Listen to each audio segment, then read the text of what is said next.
Shabbat Shalom from Temple Concord. This week, after the end of Passover, we're back into the regular Torah reading.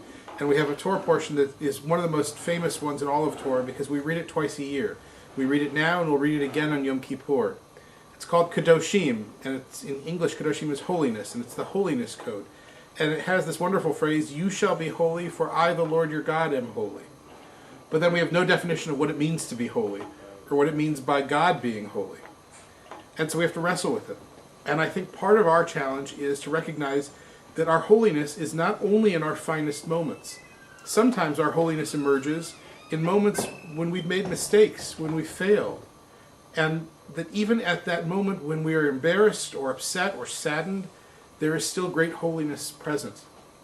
So part of our challenge then is to recognize the holiness of everyday life, not just at the moments of joy and exaltation, but also the holiness that exists at moments of sorrow.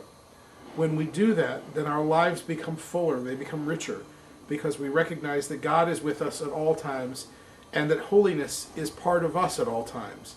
The question really is just, are we willing to harness that holiness?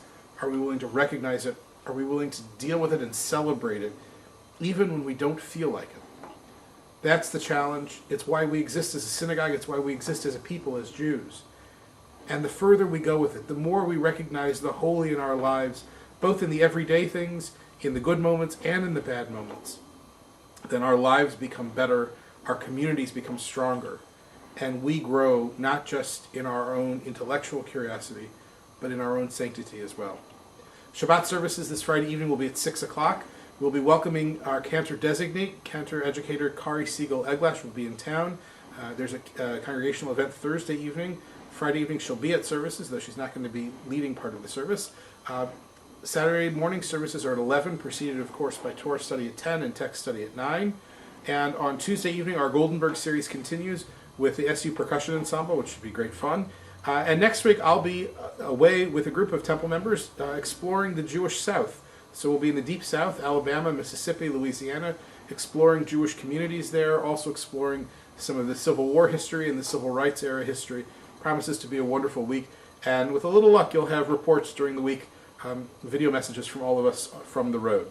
For now though, I wish you a Shabbat of holiness, a time of seeing that sacred in everything you do, in the successes and in the failures, in the mundane and in the extraordinary, in all acts, recognizing that holiness is present and holiness can elevate.